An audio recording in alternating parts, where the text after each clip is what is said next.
Donc, est-ce que quelqu'un pourrait lire ou est-ce que je devrais lire? Peut-être quelqu'un qui est dans le premier ou deuxième rang dans sa... Merci. Ok. Luc 1, 5, verset 24 plus 57. Non, 5 à 24 plus 57. Désolée.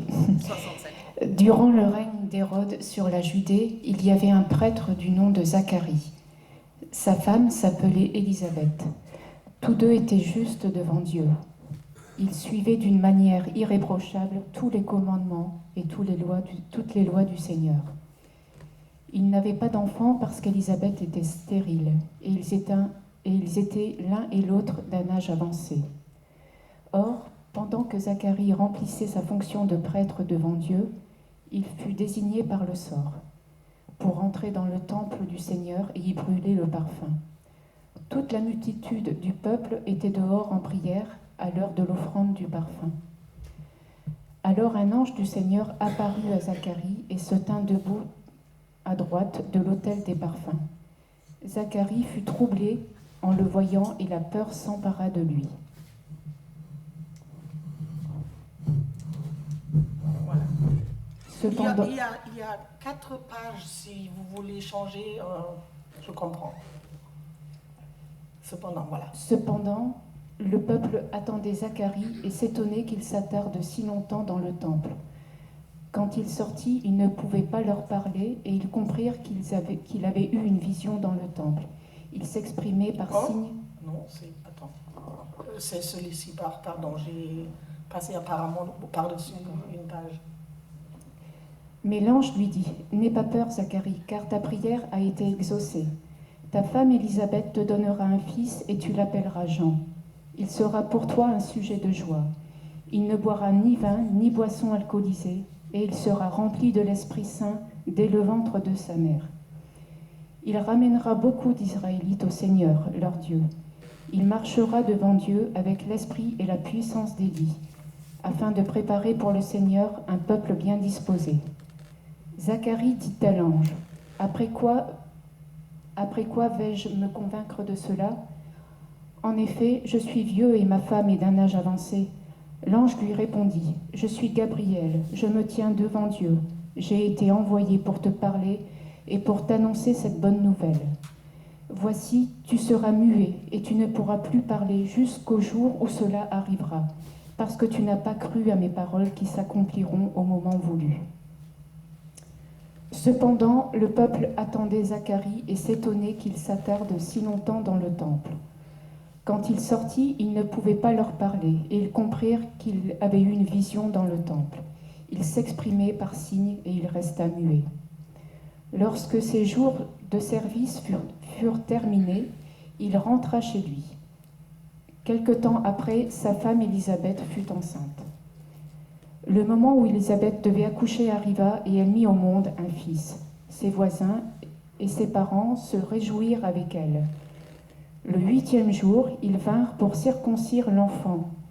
Ils voulaient l'appeler Zacharie d'après le nom de son père, mais sa mère prit la parole et dit « Non, il sera appelé Jean. » Ils lui dirent « Il n'y a dans ta parenté personne qui porte ce nom. » Et ils firent des signes à son père pour savoir comment il voulait qu'on l'appelle. Zacharie demanda une tablette et il écrivit « Son nom est Jean. » Tous furent dans l'étonnement. Immédiatement, sa bouche s'ouvrit, sa langue se délia, et il parlait et bénissait Dieu et prophétisait. C'était un peu long, mais pour avoir le contexte, il fallait tout. Zacharie, on entre aujourd'hui même dans le temps de l'Avent, donc rien de plus naturel que de prendre le début de l'histoire de Jésus qui commence avec Zacharie et Élisabeth. J'aurais voulu, parce que mon mari dit, le titre il est dur, Dieu tient ses promesses malgré moi. Finalement, je ne pouvais pas changer sur cet ordinateur. Donc je crois que Dieu veut que le titre reste comme ça. Et vous allez voir pourquoi j'ai pris ce titre.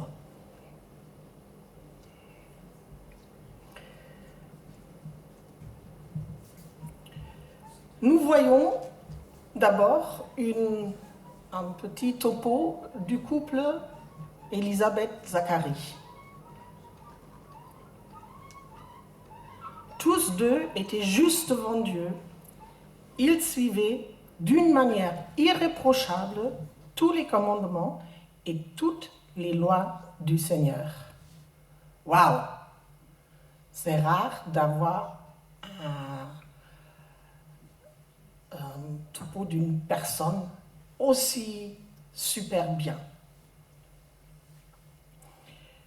Tous deux étaient justes devant Dieu. Zacharie était un prêtre. Il était prêtre parce qu'il était un descendant de Lévi, du frère d'Abraham, de Moïse, d'Aaron. Et il a dû faire la prêtrise. À l'époque, c'était pas tu peux, tu veux, non.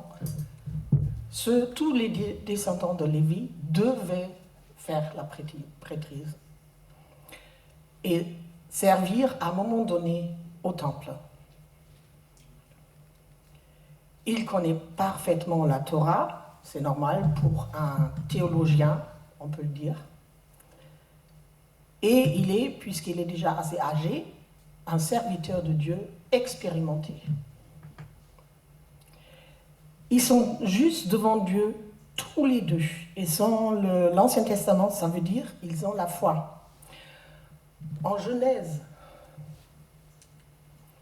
15, 6, Dieu dans cette atteste à Abraham la foi parce qu'il est juste. Abraham eut la foi dans le Seigneur, c'est pourquoi Dieu le considère comme juste. Il est juste, il est considéré juste parce qu'il a la foi.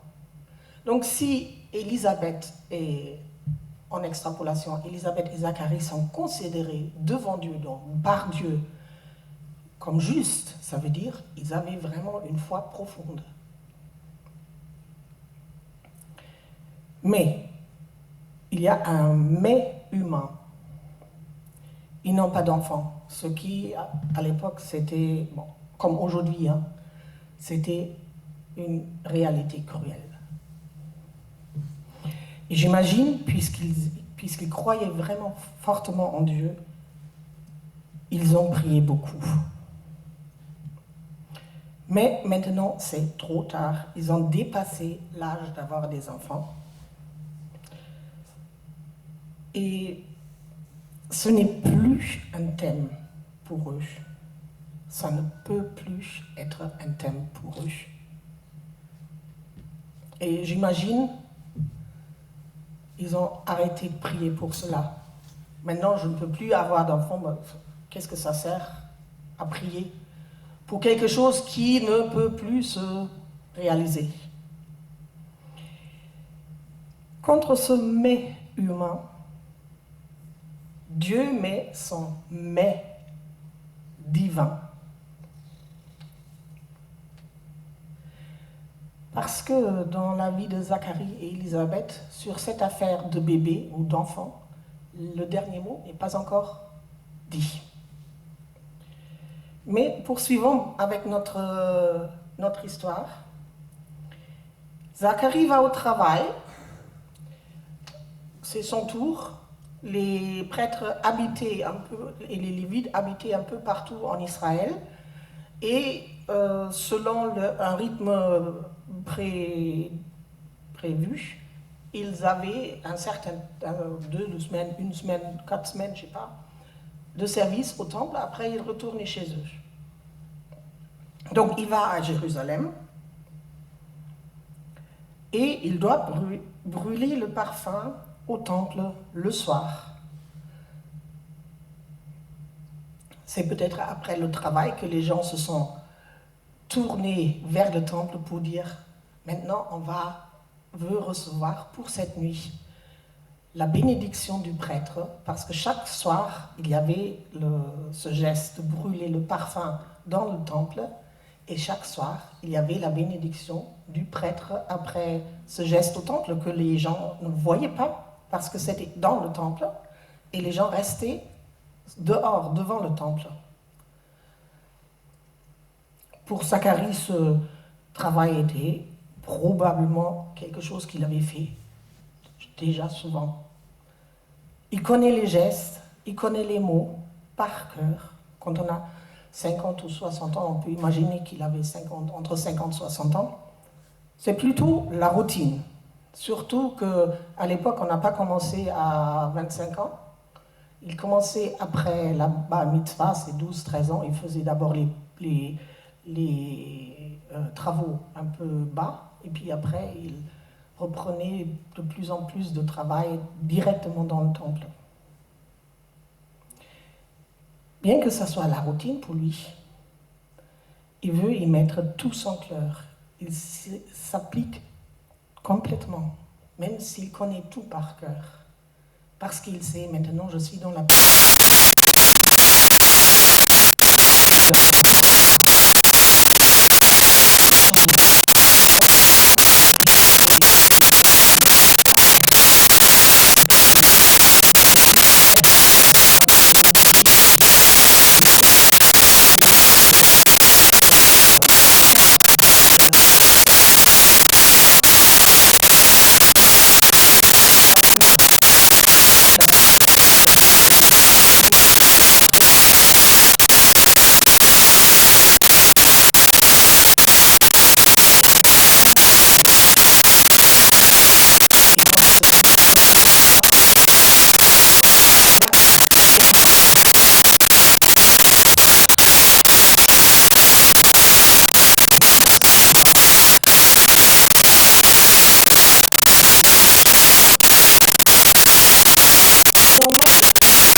Dire, n'aie pas peur.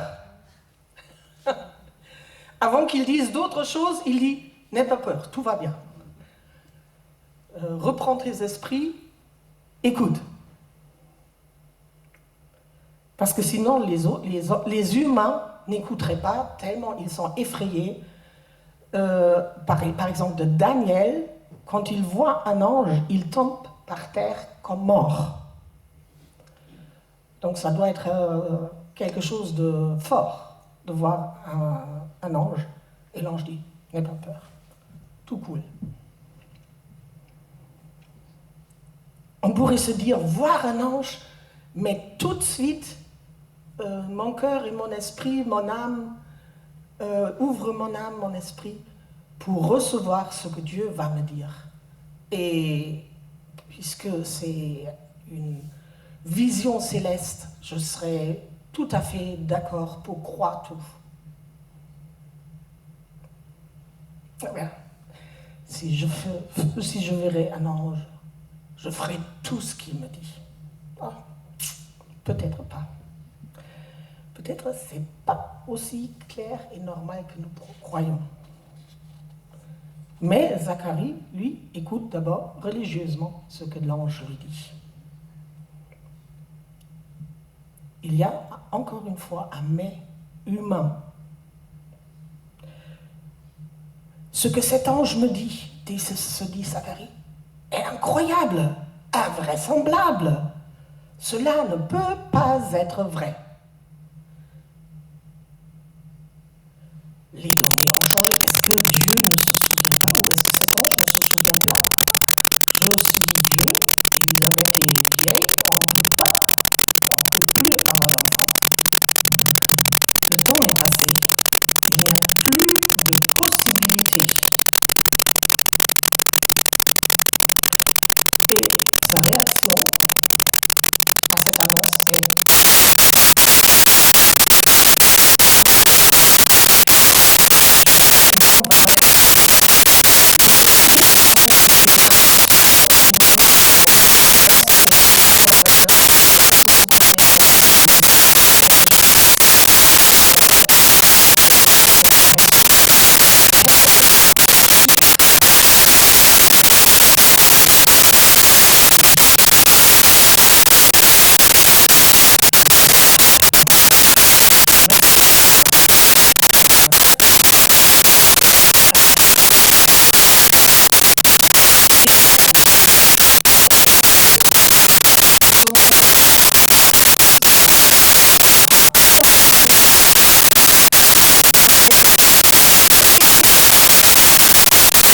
serviteur de Dieu, étant dans la présence, tout près de la présence de Dieu, qui est dans le Saint des Saints, il ne la voit pas, mais une fois par an, un prêtre peut y aller, le grand prêtre, mais il est tout près.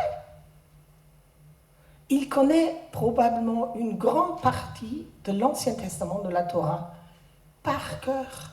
Parce qu'à l'époque, c'était normal qu'on apprenait des chapitres entiers de la Bible, donc de leur Bible, l'Ancien Testament, par cœur. D'autant plus quand on est prêtre. Et il devrait connaître l'histoire d'Abraham et de Sarah. Abraham a eu son premier fils, le fils de la promesse. Pas à 50 ou 60 ans, mais non, à 100 ans.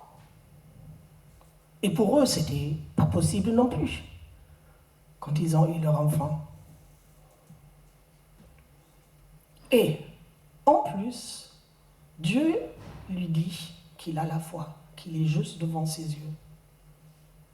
Mince, pourquoi un homme avec tous ces atouts-là dire « Qu'est-ce qui pourrait me convaincre que c'est vrai ?»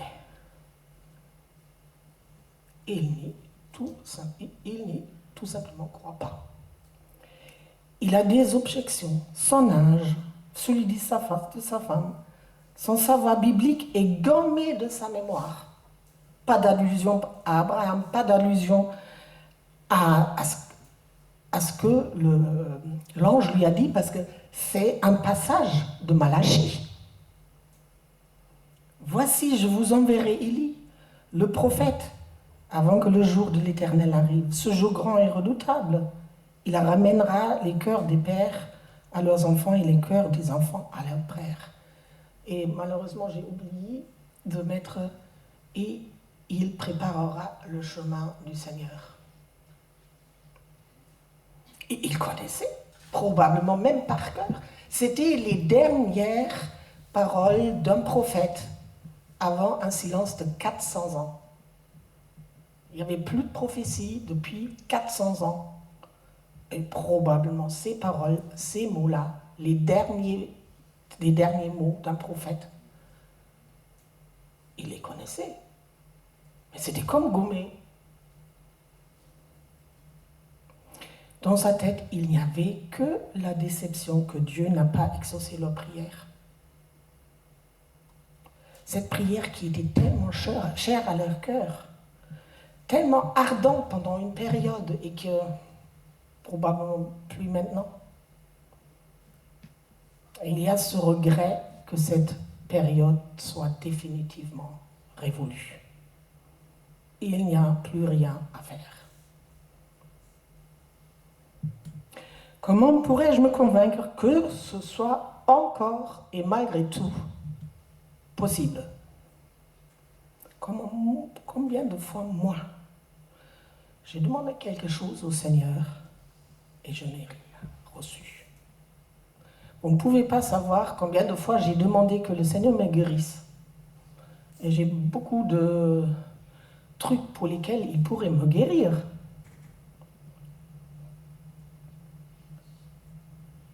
Combien de fois j'ai été déçu. J'ai laissé tomber ma prière, ma demande, pensant à un moment donné, ça ne vaut plus la peine. C'est trop tard. Maintenant, c'est trop tard. Je ne sais pas si ça vous est déjà arrivé, que vous vous êtes dit, non, maintenant je ne prie plus pour ça. C'est trop tard. Ça n'a pas, pour moi, ça n'a plus de sens. Il faut que je passe à autre chose pour ne plus y penser. Et peut-être même pour ne pas y perdre ma foi en Dieu. Parce que si on a une prière qui est chère à notre cœur et que cette prière n'est pas exaucée, ça fait quelque chose avec notre foi.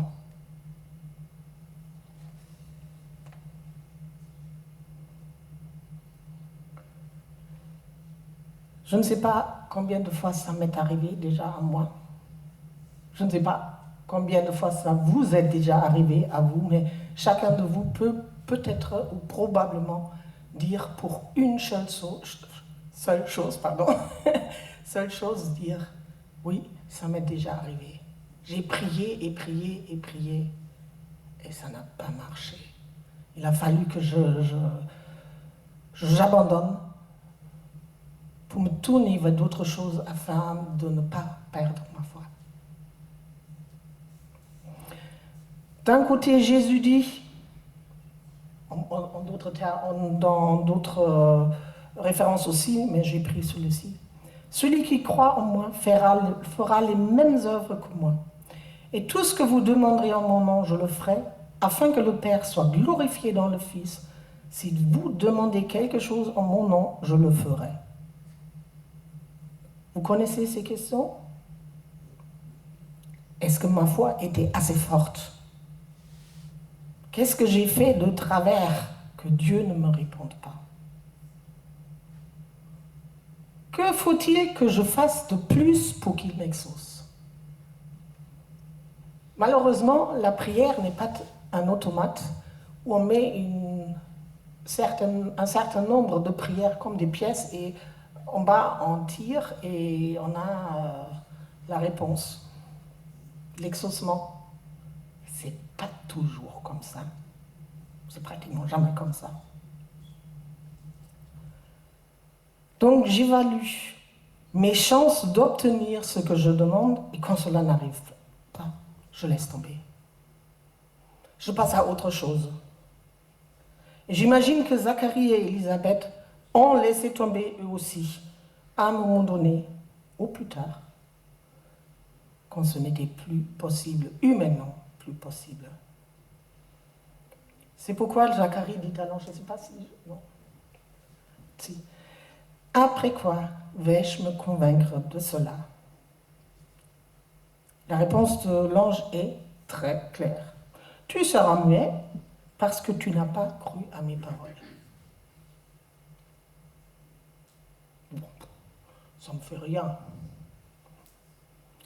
Il ne dit pas ce que j'ai annoncé n'arrive pas parce que tu n'as pas cru. Non.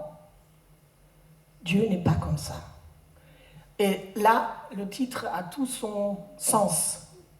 Dieu tient ses promesses, même si moi, je ne suis pas tout à fait avec Dieu. Et là, Zacharie n'était pas tout à fait avec Dieu. Il ne suivait pas sa promesse, la promesse. Il ne pouvait pas suivre son intelligence, son cerveau n'arrivait pas à suivre cette promesse que Dieu lui a faite. Mais Dieu tient sa promesse, malgré Zacharie, malgré moi. Dieu va toujours jusqu'au bout de son plan avec nous. Si nous y croyons ou si nous y croyons pas trop. Si Dieu a promis quelque chose, il va l'accomplir. Parfois, tardivement. Parfois tout de suite. Parfois même à un moment donné où nous n'y pensons plus. Mais nos prières ne sont pas perdues auprès de Dieu. Il y a même dans les psaumes, il y a même un verset, ça me vient là, qui dit « Tu collectes mes larmes dans une autre. » C'est comme si Dieu avait une amphore où toutes mes prières sont dedans et elles sont là, devant lui. Et même si un jour je dis, je ne prie plus pour cela, ça me barbe, il faut que je passe à autre chose. Dieu a entendu ma prière.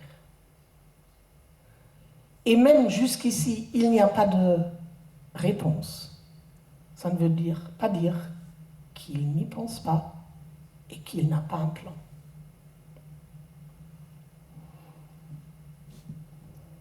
Zacharie est muet sur le champ. Et c'était un signe et maintenant il devrait admettre.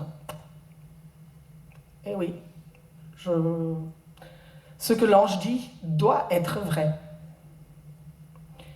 Et je vois ce mutisme de Zacharie un peu comme une mise à part. Zacharie, pour un temps, ne pouvait plus exercer son ministère. Il était un peu mis à part. Oui, au moins 9 mois. Disons peut-être 10 mois parce que le fait qu'Élisabeth tombe enceinte, c'est que quand il retourne chez lui. Mais il ne pouvait pas, le mois qu'il devait faire devant Dieu, il pouvait pas. Il était en incapacité de faire ce qu'il fallait faire. Et parfois, le Seigneur nous met en incapacité de faire, même si nous voulons faire quelque chose pour le Seigneur, de faire quelque chose pour le Seigneur. Il nous met à part, comme il a mis Zacharie à part. Et tout d'un coup, on devient spectateur de ce que Dieu fait dans notre vie, ou peut-être aussi dans la vie d'autres. Parce que d'abord, il voyait ce qu'il faisait dans la vie d'Élisabeth, pas dans la sienne.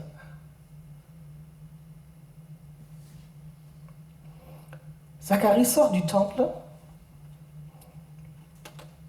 il lève les bras, et rien ne sort. Je ne sais pas si vous avez déjà eu une extinction complète de voix. C'est quand même bizarre, hein? On essaye de dire quelque chose.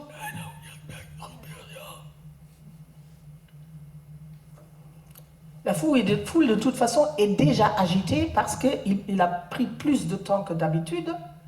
Ils veulent avoir leur bénédiction. Peut-être il y a quelqu'un d'autre qui lui vient en aide pour dire la bénédiction. Ce n'est pas dit. Mais il ne peut plus exercer sa fonction. Jusqu'ici, Zacharie n'a pas cru. Maintenant, il doit admettre, si cela est possible d'une minute à l'autre, ça va être possible aussi. Ils vont donc avoir cet enfant tant attendu. Et ça sera même celui qui prépare le chemin pour le Messie. C'est pas seulement un bébé comme il l'avait voulu. Non, c'est un bébé qui a un rôle hyper fort dans la venue de Jésus, de celui qui sera le sauveur du monde.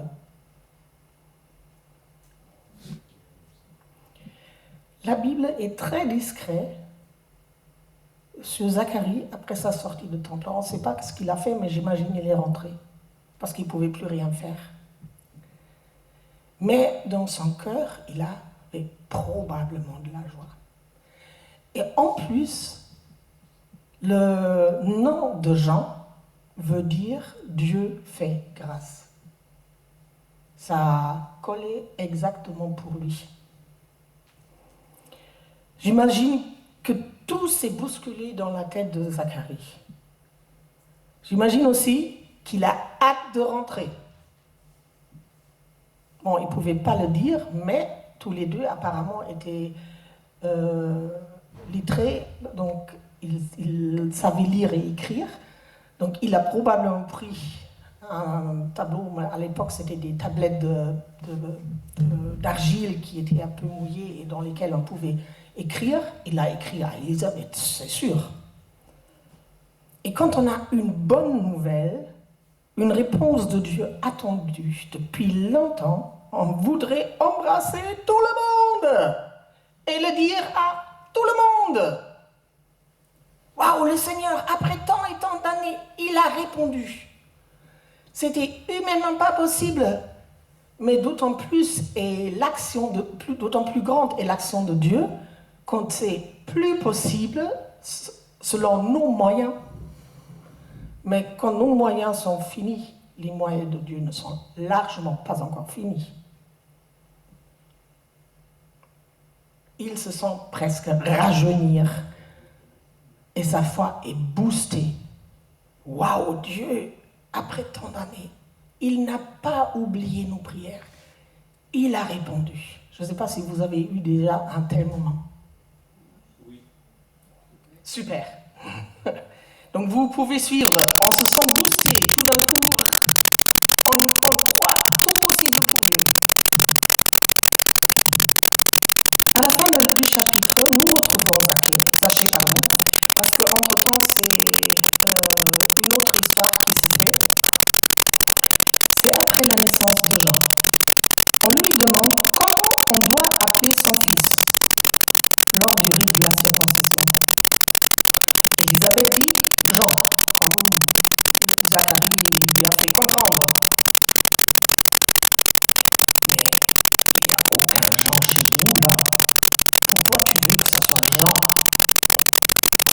Là, il faudrait qu'on demande quand même au Père. Et Zacharie confirme par écrit que c'est Jean. Dieu fait grâce.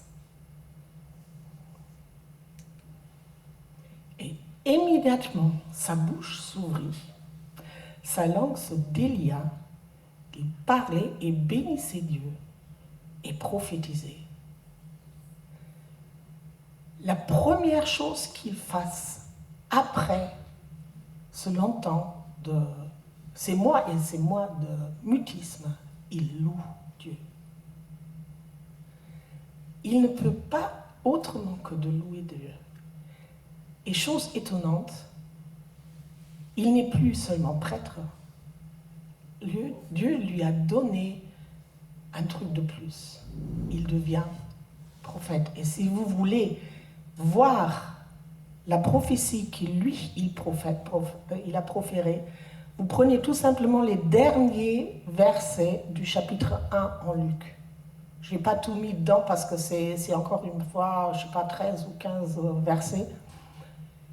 Mais tout d'un coup, Dieu a élargi son champ de travail, son champ de service pour le Seigneur.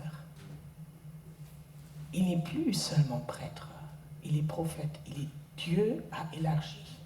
Après un temps de mise à part, de mutisme, tout ce qui s'est passé pendant ce temps-là, en lui a servi à Dieu pour pouvoir élargir son champ d'action.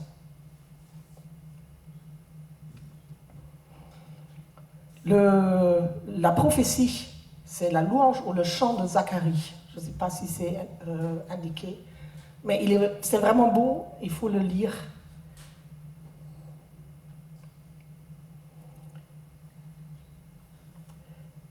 Dieu a tout fait comment il avait prévu.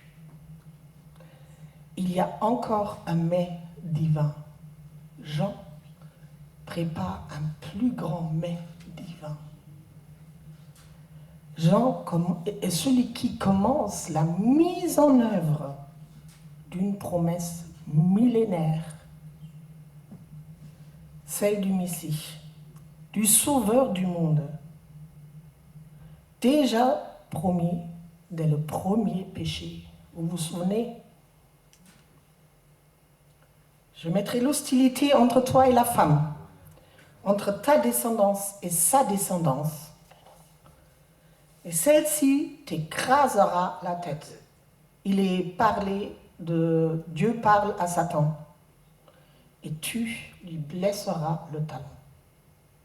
Déjà, dans les premières pages de la Bible, de ce Messie, pas encore très défini, ce Messie est déjà mentionné. Et Zacharie, dont la conduite et la foi étaient irréprochables, mais qui malgré tout a douté, à un moment donné, de la puissance de Dieu, de ce que Dieu voulait et pouvait faire. C'est égal. Dieu parvient toujours à mettre en exécution son plan, avec mes doutes ou sans mes doutes, avec mon consentement ou sans mon consentement. Pour nous, c'est la même chose. Malgré la foi que je peux avoir de sérieux doutes. Je crois que chacun de nous peut souscrire à cela. Je peux avoir de sérieux doutes de ce que Dieu peut faire. Mais si le fond de notre foi reste intact, si ce fond de notre foi reste intact, et c'est ce que Dieu a vu tout au début, dans les premiers versets, où il est dit, ils étaient justes devant l'Éternel. Ce juste devant l'Éternel, ça veut dire que le fond de notre foi reste intact, même s'il y a plus en surface des doutes. Dieu mènera jusqu'au bout le plan qu'il a pour chacun de nous. Pour toi, pour moi. Et cela sera merveilleux. Peut-être malgré nous, comme pour Zacharie, parce que c'est le plan de Dieu. Et je vous donne un dernier verset. Rien n'empêche le Seigneur de sauver, que ce soit par un petit ou un grand nombre. Ça, c'est le verset qui m'a mis la puce à l'oreille.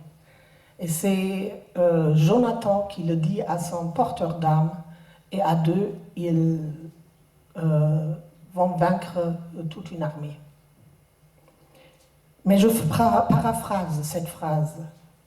Rien n'empêche le Seigneur d'exécuter son plan, que ce soit par de petits ou de grands moyens. Amen.